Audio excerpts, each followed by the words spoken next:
Hey guys, what's going on? It's KB Alpha, and welcome back to Everlasting Summer. Yes! This game is amazing, and I am loving it so far. So, when we last left off, a whole bunch of crap went down. We apparently accidentally walked into our roommate who was changing, and she gave us quite a mouthful. So that was very entertaining. So, and now we are here. And she's telling us about how we are starting a new life as a pioneer. So, that all happens. So, let us continue.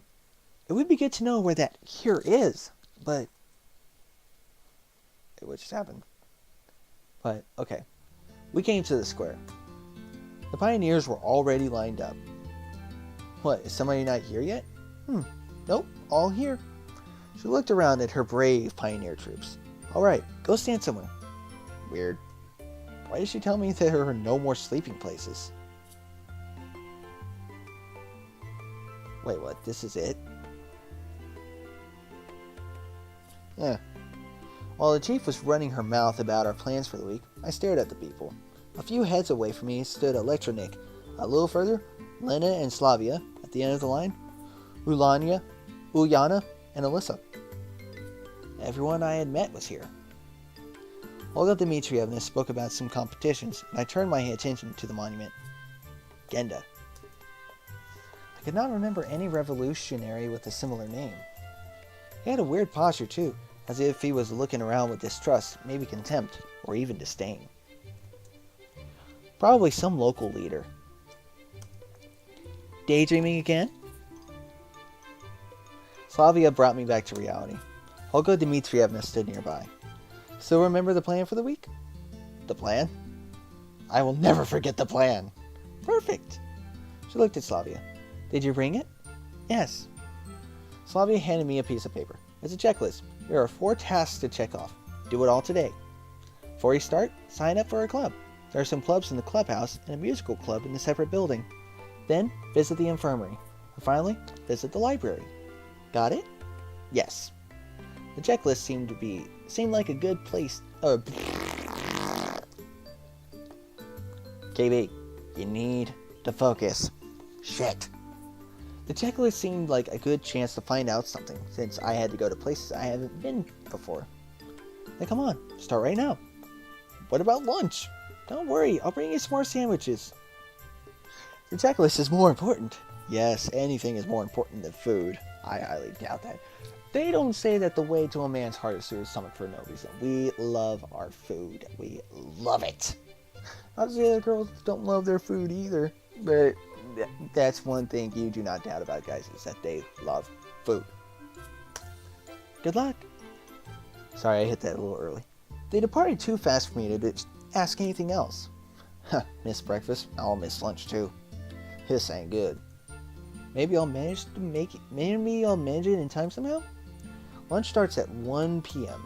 Then again, if I go there, I might miss a place from the checklist. Okay, it's too early to go to the canteen anyway. Whoa, okay, so we're getting a chance to check it out. Alright, so first what we need to do, we need to go to the clubhouse and choose what our main activities are going to be. So let's go to the clubhouse. I went to the clubhouse. To tell the truth, I never really liked extracurricular activities. At school, I used to find any excuse to skip extra classes. In university, I had no interest in participating in the student council. I wasn't interested in boxing, aero modeling. What is that? I don't know. I wasn't interested in boxing, aero modeling, or suing. So I came here just to check off the box. Nobody was there. I found myself in something like a hut of a junior robot enthusiast. There were wires and simple printed circuits scattered everywhere, chips, and on the table proudly stood an oscillograph. Can we find a Core i7-6700K in here or something, or R9390X? If you guys know what that is, leave me a comment in the section below. I heard voices from another room. and then two pioneers appeared. One was electronic, the other I didn't know. Hey, Simeon, we've been expecting you. It seems he knows everything about everyone. Why were you expecting me? Well, of course, because you came here to sign up to our cybernetics club, didn't you? He didn't let me answer. And this is Shirk. He's in charge here. I assume there's only two of you in the club? Well, you could say that it's three now. Shirk came up to me and assertively offered his hand. His face was somewhat familiar. Welcome to the club. Yep. Now, I'll show you around. Make yourself at home. Guys, I just wanted to... We're always welcoming new members. He said it in such a way that the anthem of the Soviet Union started playing in my head. It's amazing. I even remembered the words. In the first grade, I had a textbook with the lyrics in the back. No. I just wanted you to sign my checklist. Yep, you sign up to the club, we'll sign your checklist. He grinned. I was getting ready for a long and boring argument, and then I heard someone enter. I looked back and saw Slavia. Ah, Semyon, I hope they're not giving you any trouble. She narrowed her eyes, looking at the future of the motherland's robotics industry. I know these two. They can. Well, actually I just need to get my checklist signed. I decided to take advantage of the situation. No problem. Give it to me. Slavia took the paper and marched up to Shirk. Sign it. Whoa. Hold on. We're not done yet. You're done. Sign it now. She gave Shirk such a threatening look that it made him lose every possible objection. He wrote some squiggles on the checklist. I thanked Slavia, and then I moved on in a mellow mood. Alright, so, we just went to the club. We're a member of the Cybernetics Club. We are going to go to the infirmary. What's the point in visiting the infirmary? My health was fine. The fresh local air clearly did me some good. I felt fresher than usual. Wait, that could easily be taken so wrong in so many ways. But I just have to visit. I can't talk today. Or tonight, or whatever. But I just have to visit it. I entered. A common infirmary, like my school doctor's room. Hi. A middle-aged woman sat on the table. Obviously, she was a nurse. She's a hot nurse. She gazed intently at me, assessing while continuing to write something. Well, hello, pioneer, said the nurse without being distracted from her work. Good afternoon, ma'am. I have something... Sit down, please. I looked around the room. On the couch. I sat down. Strip. Whoa. Listen, I just got here.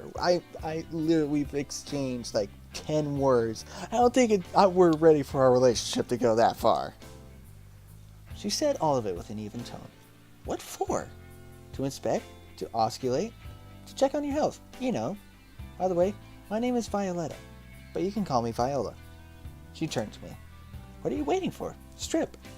But I have no health issues. I've got this. I neatly gave her the paper. Later. She took the stethoscope from off her neck, seeming like she intended to probe me with it. Then someone knocked on the door. The nurse answered unwillingly. Come in. In a moment, the door opened widely, and Electronic rushed inside.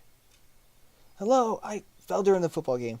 Nonsense, of course, I'm okay. But Olga Dmitrievna, there's a massive bruise under Electronic's eye. I doubt that this could be a football injury. We just talked. Like 10 minutes ago. What happened? I'll bet you anything we ran into, Hey, what's her name? Sit down. I'll have a look, she said to him. And you, pass me your checklist. The nurse quickly signed it and continued. If something hurts, come to me immediately. Pioneer. I decided not to answer and went out the door, closing the door behind me. I feel like she was gonna have a strip for some other reason, and I'm scared to think what that reason could have been. That nurse is surely something else. Alright, let's go to the library. Actually, I love reading, but spending my days in a library under the current circumstances was well beyond my scope. So I better hurry up with this checkpoint. As I stepped inside, a memory from my childhood emerged in my head.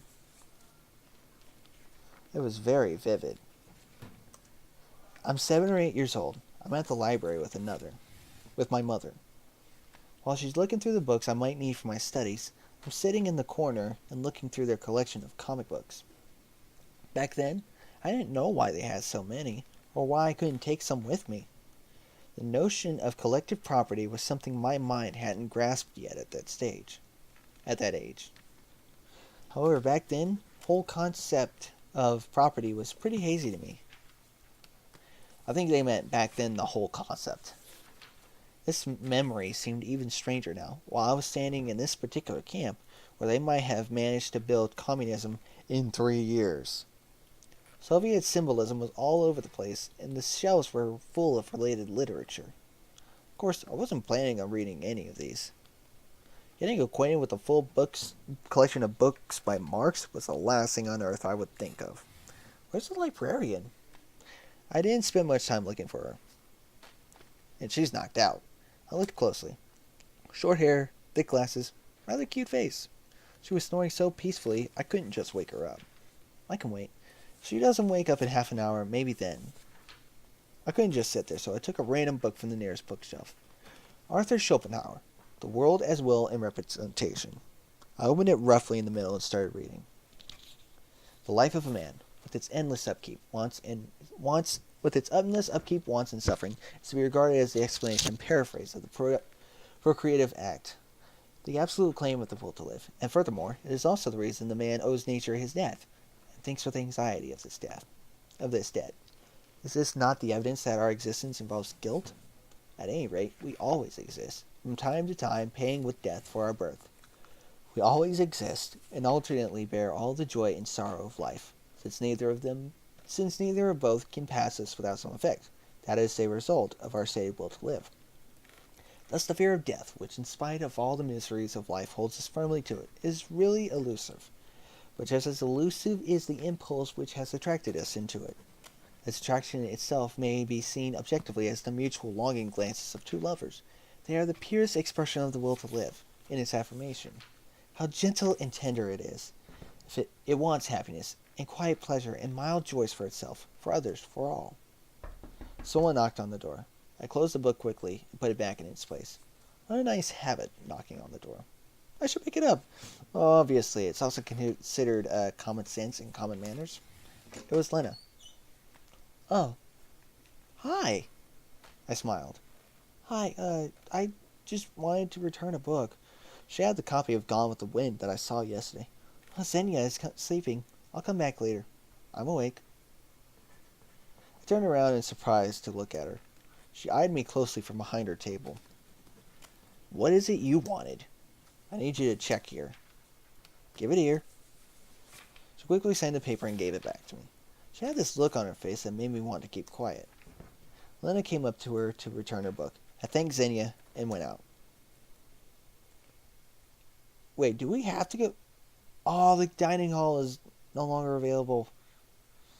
So we gotta go to the club now. The music club. Dadgummit.